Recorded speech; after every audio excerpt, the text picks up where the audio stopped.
Nakakatakot na ang depensa ng Lakers, 10 turnover ang Phoenix Suns first quarter pa lang, most turnover sa isang quarter ngayong season.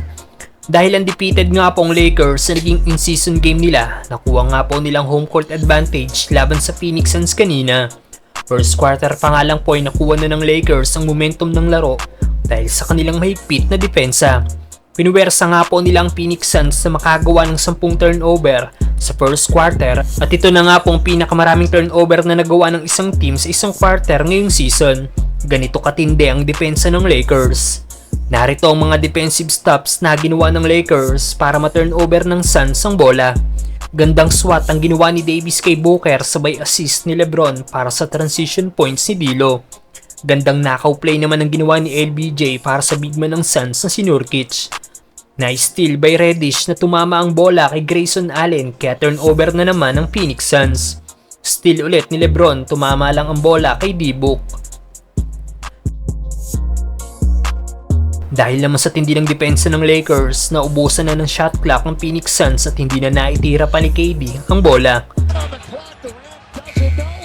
Vanderbilt on the move naman para depensahan si Booker na nai-turnover din ang bola.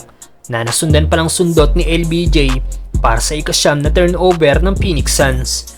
Nanigas naman si Devin Booker matapos si pressure ni na Davis at Hachimura sa half court. Kaya nai-turnover na naman ito ang bola matapos maapakan ng linya. Dahil dito naitala nga po ng Phoenix Suns ang pinakamaraming turnover sa isang quarter ngayong season dahil sa higpit ng depensa ng Lakers.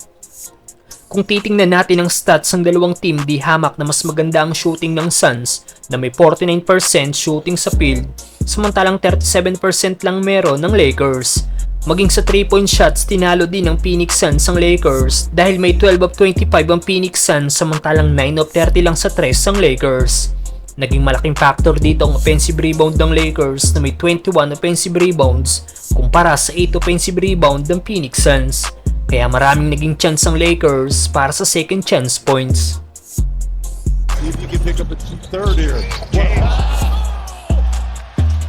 Tasty dish, LeBron James. Max Christie is it. Perfect timing for us. I like how you did that, partner. Davis lays it in. On up, doesn't go. Offensive board, Vanderbilt. Clears for James with under a minute to go here in the first. Book it, a three. As well. James wasting no time. Hachimura. Count it for three. In rhythm. James. A force of nature plus the foul.